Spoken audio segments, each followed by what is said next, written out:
चर्चा इस बात का हर गांव हर शहर में है। चर्चा इस बात का हर गांव हर शहर में है। मुस्कुराइए मुस्कुराइए आप देव घर में है। मुस्कुराइए आप देव घर में है।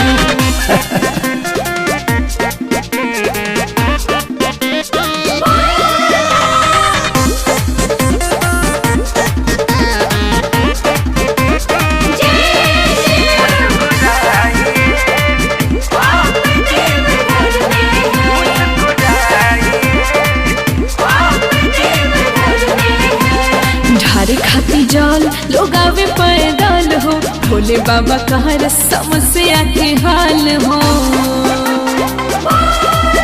अरे जानता वे बतियाई सभे संसार में। हाँ खाली नहीं लौटे जे जाला दरबार में। कांवरियों का वेलकम यहाँ आठों पहर में है। मुस्कुराइए मुस्कुराइए आप देव घर में है। मुस्कुराइए आप देव घर में है।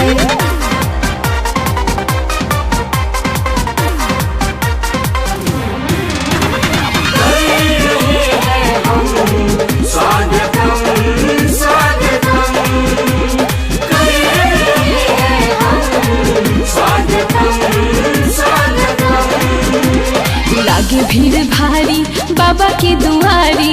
हर साल आवेल यादव राज खेसारी। और खूबसूरत लागे है सावन में नजारा। एक बेरी जे देख ले हवेला दोबारा।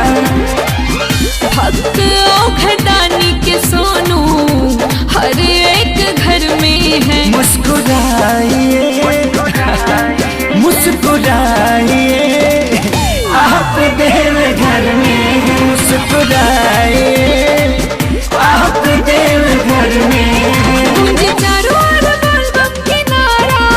यहाँ आवते भागे दुख सारा। चर्चा इस बात का हर गांव हर शहर में है।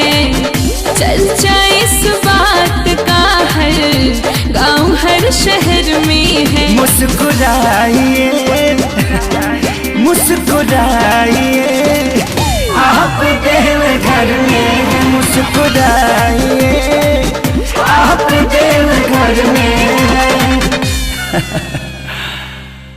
नमस्कार प्रणाम। हम खेसारी लाल यादव वो सबके गोड़ चुके गोड़ लगतनी और हमारे लेटेस्ट गाना सुने खातिर जी म्यूजिक भोजपुरी के सब्सक्राइब करी और अपन प्यार आशीर्वाद ओकरा साथे साथे खेसारी लाल यादव के भी दी। प्रणाम।